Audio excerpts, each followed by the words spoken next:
In one corner of my grandma's living room stood a lamp that was almost never turned off. She would change the bulb every week like clockwork. I would ask her about it once in a while. Each time she would smile softly, tousle my hair, and promptly change the subject. I didn't learn the truth about the lamp until I was 13.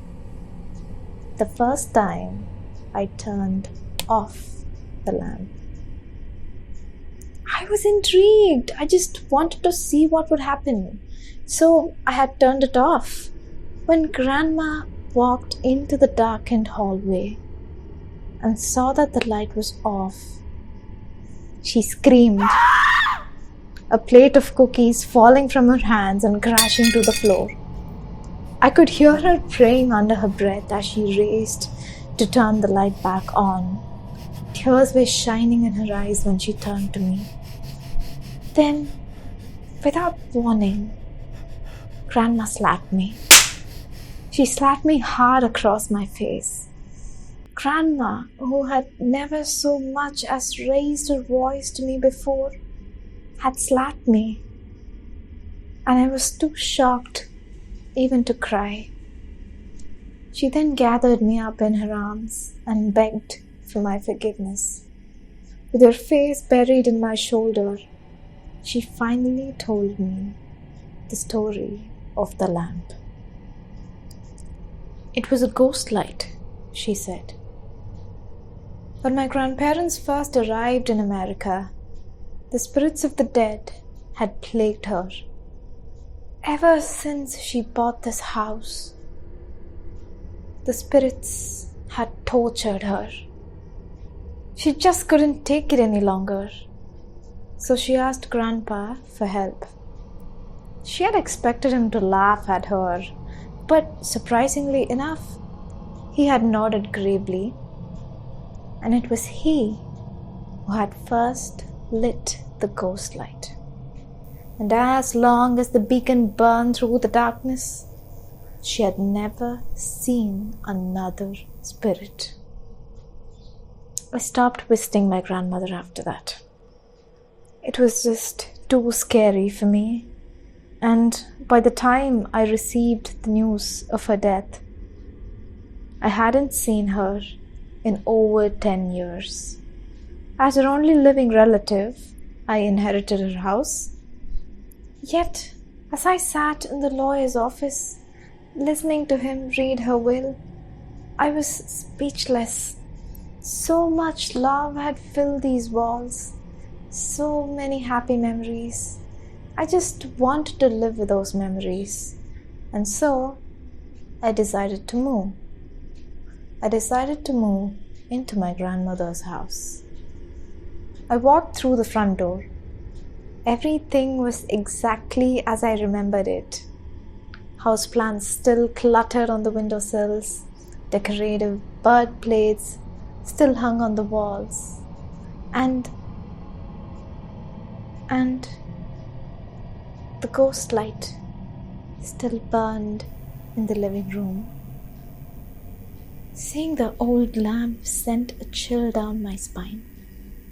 I froze in my tracks, the smile fading from my lips, and I couldn't help but think of the night Grandma had slapped me so many years ago.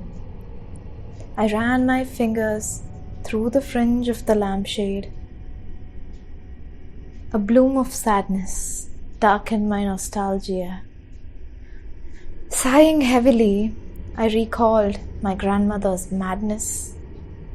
And so, with a decisive click, I turned the ghost light off. Something woke me later that night. I lay in bed listening to the darkness until I heard scratching coming from the living room. Rats were the last thing I wanted to deal with at the moment. I rolled over with a groan. The scratching continued, constantly jerking me awake from the edge of the sleep, and I had finally had enough. I threw off the blankets and stormed out into the hall. Moonlight flooded the front of the house, and I did not bother turning the lights on. I was furious at having been woken up from a dead sleep, and my anger had not prepared me for what I found. An elderly woman was crouched in the corner, her gaunt back to me. She was scratching at the floor where the walls met, stopping every few minutes to cock her head. A sense of dread unfurled in the pit of my stomach. I had no idea how this woman had gotten into my house. My hands shook as I reached out to gently squeeze her shoulder. I wanted to ask who she was, but the words froze when she turned and I saw her face. Her eyes were solid black, bottomless pits that didn't reflect any moonlight. Her jaw hung impossibly open, unhinged, and a dark tunnel of her mouth spiraled down into her throat. I had a moment to realize who she was, to recognize the familiar map of wrinkles on her face and the curls on her wispy hair. And then my grandmother screamed. I shrieked, stumbling backwards away from the corner. My arms flailed in the air, and somehow I reached the ghost light. I yanked the chain, filling the room with light, and she was gone. She was gone, just like that. I never turned the ghost light off after this encounter. After letting the bulb burn out one evening, I began changing it every week, just as my grandma had. Eventually, I got married, and luckily for me, my husband was tolerant enough of my strange fixation on this lamp.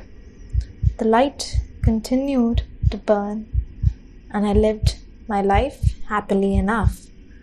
But my grandson has started asking me about this ghost light lately. Each time he asks, I smile softly, tousle his hair, and promptly change the subject. For some reason, I cannot bring myself to tell him the truth.